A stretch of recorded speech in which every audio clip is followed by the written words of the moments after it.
aqui com essa grande fera aqui da bitomania brasileira, Marco Antônio Malagoli. E eu tenho aqui uma pergunta para fazer para você, Marco. Eu quero saber como é que foi o dia que você encontrou com o John Lennon, aquela semana, pouquinho antes da morte dele, na verdade. Foi assim, eu estive com o John Lennon, na verdade, no dia 10 de outubro de 80, né? No dia 8 de outubro, eu fiquei na porta do Dakota e eu vi a limusine entrar dentro da arcada, e eles fecharam os portões assim, aí eu fiquei perto do portão, eu tinha uma turma, né? Esperando o John sair. Aí... Ok. Os elevadores daqui não são muito bons, não vou usar escada.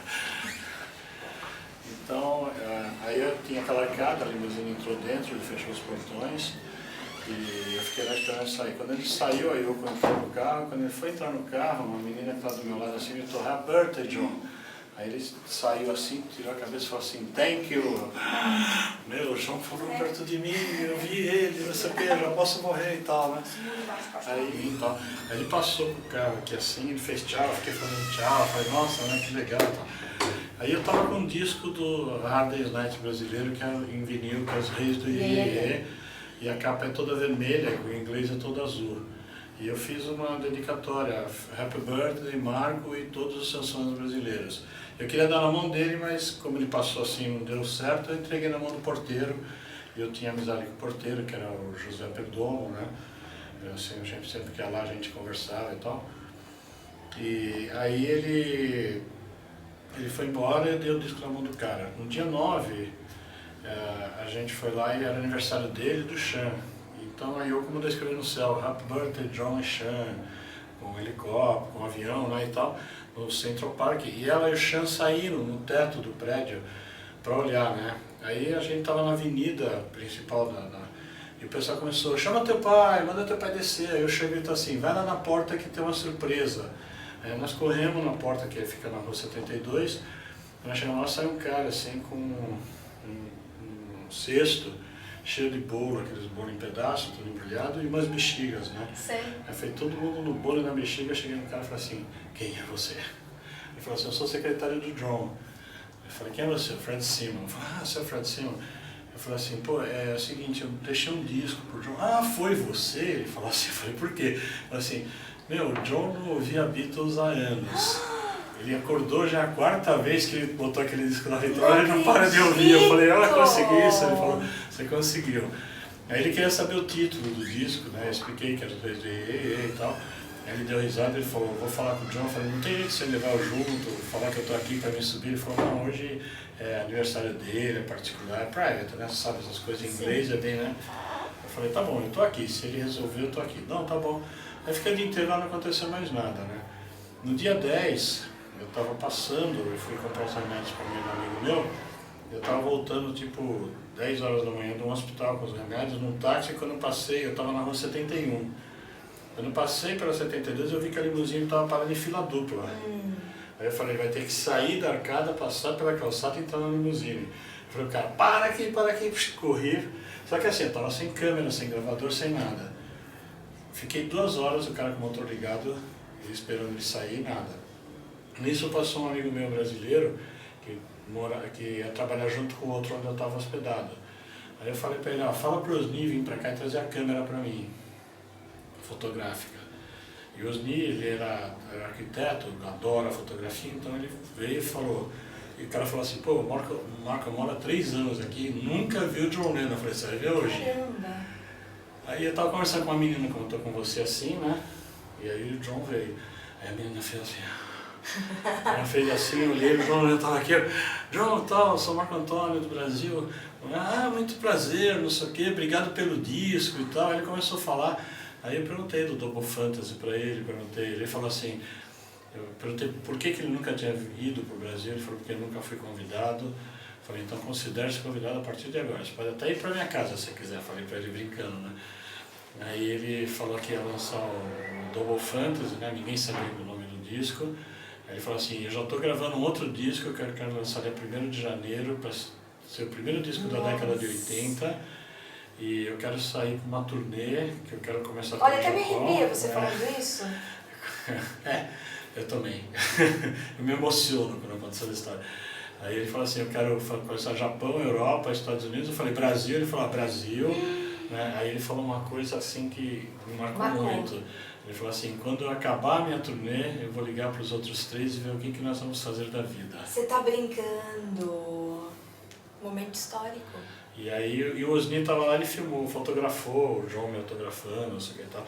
E aí ele me perguntou qual a música dos Beatles que eu mais gostava, eu disse que era todas. Não, mas fala uma. Eu falei, todas, não tem uma. Não, eu falei, pô, vocês são, né, foram geniais. Tá? Daí eu falei, não, a She Loves You, vai, porque foi a primeira música que eu ouvi, né? E aí uns 20 dias, 25 dias, não sei precisar o tempo exato, chegou na minha casa um pacote com um disco de ouro da música She Loves You, que os Beatles gravaram da EMI, da Parlophone, da EMI da Dinamarca. E o Fred Simon botou um bilhete, porque eu tinha dado meu cartão para o Fred Simon, para o John Lennon, e eu mandava as revistas Revolution para ele, né? Então ele já sabia. E aí veio o disco dizendo assim, o bilhete, Marco, o John pediu para entregar esse disco para você, porque ele acha que vai estar melhor nas suas mãos do que na dele. Não acredito. E aí depois de um mês ele foi assassinado. Depois disso eu fiquei lá mais... e ele ficou conversando comigo, e chegou uma hora que... eu perguntei por que da música She Loves, ele falou nada, né? E deu uma risada. Aí depois chegou uma hora e ele falou, bom, se despediu, aí ele estava indo pro carro, ele parou, voltou, olhou para mim, porque eu comentei com ele que estava indo embora pro Brasil aquele dia à noite. Aí ele estava indo pro carro, ele parou, voltou, olhou e falou assim, deixa para depois. E voltou e entrou no carro, né? Eu não voltei aquele dia, fiquei tão assim que eu mudei a passagem e tal. Aí eu voltei lá e encontrei com o Fred Simon. E o Fred Simon me falou umas coisas assim, falou, meu, o cara quando te encontrou, ele achou que você era um velho amigo que antes ele não encontrava, né? Ele sentiu assim, super amigável. Ele falou, pô, você não ia embora pro Brasil? Eu falei, eu ia, mas eu resolvi ficar. Não, que ele pensou em te convidar para ir pro estúdio com ele, mas aí ele lembrou que você falou que ia pro Brasil, ele desistiu. Eu falei, não, eu morava aqui, eu nunca mais voltava pro Brasil se precisasse, né? Então foi assim, ele foi muito legal. E aí o Fred falou para mim que o John falou que queria vir pro Brasil. Ele queria no carnaval, ele e a Yoko assim, botar uma máscara, sair na rua dançando, não sei o quê. E ele queria escolher, e em todos os estados brasileiros, ele queria escolher um ginásio, ele ia levar a banda, ia fazer o show, pagar a banda e o restante ele ia doar para instituições beneficentes. Então ele queria sentar comigo e conversar. Ele perguntou se eu podia voltar no começo de dezembro. Aí eu falei que podia. Aí ele falou, então você aguarda que nós vamos te ligar, né? Ele falou, ele vai te mandar a passagem para você vir, porque ele quer que você venha, não sei o que. Eu falei, tá bom. Aí quando eu cheguei no Brasil, tinha um amigo meu, que é meu amigo até hoje, Mário Michel, que fundou o Revolution comigo. Você encontrou com o John Lennon, eu preciso encontrar, preciso ver esse cara, eu estou conversando. Aí no começo de novembro eu voltei, que eu só ia voltar em dezembro. E nós voltamos lá e ficamos conversando com o porteiro. Que dia que você voltou? Foi comecinho, não lembro a data. Mas foi menos de um mês, vamos por dia 4, 5 de novembro, por aí. Sei. E quando nós chegamos lá, o José Perdomo já falou, o John está nas Bermudas, não está aqui. Aí eu falei, Mário, dançou, ele não está aí. Mas a gente ficou conversando com o cara, e teve um dia que aconteceu uma coisa assim muito peculiar, né? A gente estava conversando na guarita desse lado e tinha do outro lado um espaço assim, né? E naquela época ainda um ou outro chegava, ficava por ali. E estava frio e tal, a gente estava tudo encapuzado. Aí uma hora o José Perdomo falou assim, vamos falar em portunhol, porque tem um cara que está ali que eu não estou gostando muito do jeito dele. Aí nós começamos a conversar, não sei o quê, mas eu juro pra você, eu não notei, eu vi o cara, mas não dei a mínima, entendeu? Uma pessoa qualquer. E aí a gente começou a conversar no português, espanhol, não sei o que, né? E aí deu uma meia hora, o cara foi embora, aí o porteiro falou assim, tô mais aliviado, eu não gostei desse cara, ele falou. Isso foi comecinho de novembro. Nossa. Aí nós fomos embora, não aconteceu nada. Aí em dezembro o cara foi lá, e uns dias antes dele ser assassinado... Você estava lá em dezembro? Não, eu estava em casa, em São Paulo.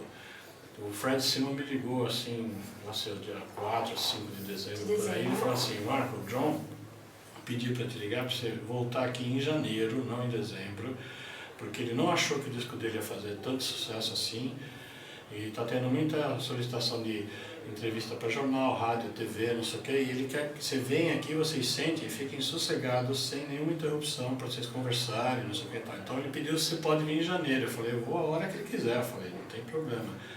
Aí ele falou, tá bom, isso foi uns dias antes dele ser assassinado. 2, 3 dias. Assim, que na época você não fica anotando no Claro, diário, né? lógico, Uma coisa corriqueira, né? Mas foi assim, uns 2, 3 dias antes dele ser assassinado. Aí, no dia que ele foi assassinado, eu fui acho que a última pessoa do mundo a saber. Porque naquele dia o telefone da minha casa quebrou, então quebrou na noite anterior. Ficou mudo, simplesmente ficou mudo. Aí eu fui no vizinho, liguei para telefone, o cara falou, vai levar 2, 3 dias para consertar. Então eu estava sem telefone. Caramba. Aí naquele dia, na noite do dia 7 de dezembro, foi um domingo, o Serginho Grossman era professor de equipe. E ele fez um show na equipe com o Comitatus, né, que é uma banda paulista, você já deve conhecer. Sim, e eu fui passar em Super 8 o Magical Mystery Tour. Então eu passei o Magical Mystery Tour pro pessoal, aí acabou, o Comitatus fez um show, então eu cheguei em casa às 2h30, 3 da manhã. Verdade. Quer dizer, quando eu cheguei ele estava sendo assassinado. Eu deitei, dormi e eu já tinha a loja na Faria Lima, eu sempre abria a loja às 10. Naquele dia eu acordei às 1 e pouco da tarde. Aí eu acordei e falei para minha esposa, putz, eu estou atrasado, não sei o que, porque você me chamou, você estava tão cansado e tal, né? Hoje é segunda-feira. Aí eu falei, tá bom, então eu vou embora para a loja. Entrei no carro, eu sempre ia ouvindo rádio. Naquele dia eu botei uma fita cassete. Nossa, parece que você estava tentando se bloquear dessa notícia, Exatamente. né? Aí, no caminho, eu passava pelo Palmeiras, ali tem uma praça, tinha um jornaleiro paraplégico, que ele vendia o Jornal da Tarde, eu pegava todo dia o jornal com o cara. Eu passei, eu estava atrasado, e o farol estava verde, eu passei e gritei pro cara assim, amanhã eu pego, guarda pra mim. E foi embora, ou seja, não vi o jornal. Não acredito. Quando eu cheguei na porta da loja, eu olhei na porta da loja assim, tinha umas 200 pessoas, tudo na porta da loja lá assim. Eu olhei e falei, caramba, segunda-feira de manhã, tudo isso, né? Não tem novidade, nada, não sei o quê. Aí um cara veio correndo aí, me viu, parou no carro, ele veio correndo. E aí, como que você tá? Eu falei, tô bem, né? Dormi bastante. Mas você tá bem mesmo? Eu falei, tô, por quê? Por que não deveria estar? Ele falou, não acredito que você tá bem, não pode ser. Eu falei, não, tô normal, né? Aí ele falou assim, mas você sabe o que aconteceu? Eu falei, sei tudo que aconteceu, né? Eu tava tirando sarro. Aí ele pegou o Jornal da Tarde e mostrou, né? Ele tava assim, tiro, zumbi, tô cai morto. Aí eu falei assim, não acredito. Ele falou, aí você acha que tá todo esse pessoal aqui por quê? Mataram o João Leno. Eu falei, você é louco. Isso não aconteceu, né? Aí todo mundo queria entrar na loja. Eu fui lá, abri a loja e falei, você espera aí. E o telefone tocando. Aí eu tinha uma secretária que tinha uma fita de 60 minutos. O primeiro lado da fita já tinha ido embora e tanto que eu arranquei aquela fita da secretária e não ouvi até hoje. Né? Aí eu tentando pegar a linha para ligar para fora e não consegui. Você tem essa fita ainda? A fita eu tenho, mas eu nunca ouvi, Jura? nunca mexi. Ela tá lá, eu tirei da secretária e guardei. Isso. Porque deve ter um monte de gente perguntando, né? Mas eu não tenho coragem de... Aí eu cheguei, eu tentei ligar, todo mundo que eu ligava nos Estados Unidos, ocupado. Até que eu consegui falar com um amigo meu que morava em Nova York, o Serginho, que trabalhava no Museu do Disco e tal, e o cara atendeu chorando, né? Eu falei, bicho, não é verdade. Ele falou, vem pra cá. E pronto, chegou o telefone. Aí eu fui atrás da primeira passagem e eu cheguei lá no dia seguinte. E aí eu acompanhei aquela multidão lá fora, aqueles 10 minutos do Central Park, que depois a gente foi descobrir que foi a hora que ele foi cremado e tal, né? Então, assim, eu tenho assim, e um outro amigo meu que morava lá, ele gravou tudo quanto foi em fita cassete, né? Tudo quanto foi áudio de rádio, estação de rádio, você rodava assim de ponta a ponta, só tocava Beatles e falava no jornal. Ele gravou tudo, até acho que umas 15, 20 fitas cassete. Caramba. Nunca ouvi, eu nunca assisti, né? eu não sei nem o que tem e não quero ver. Não, entendeu? eu sei. Então foi isso aí, o encontro bom, foi a história toda. Muito interessante, hein, Marco? Isso aí. Caramba, eu não fazia ideia. Teve muita coisa. Puxa vida, então muito obrigada Nada, por ter feito imagina. essa entrevista aqui pra gente. Imagina. Marco Antônio Malagoli, super fera da Bitomania Nacional. Ao lado de outra fera alta. Mas a gente não morde, né? Não, nós somos só muito gosta de bonzinhos. Beatles. Muito obrigada, Marco. Imagina, Valeu eu que agradeço, mesmo, tá? obrigada.